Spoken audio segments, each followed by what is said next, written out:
If WAN and DNS fixes don't resolve your Spectrum Wi-Fi issues, a router reset might be necessary, but should be the last resort.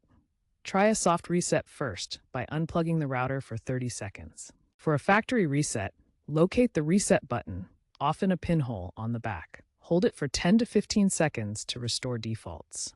This erases Wi-Fi password and custom settings, so you'll need to reconfigure them. After resetting, enable WPA3 encryption for enhanced security. For advanced troubleshooting, isolate the problem by connecting a device directly to your modem to bypass the router.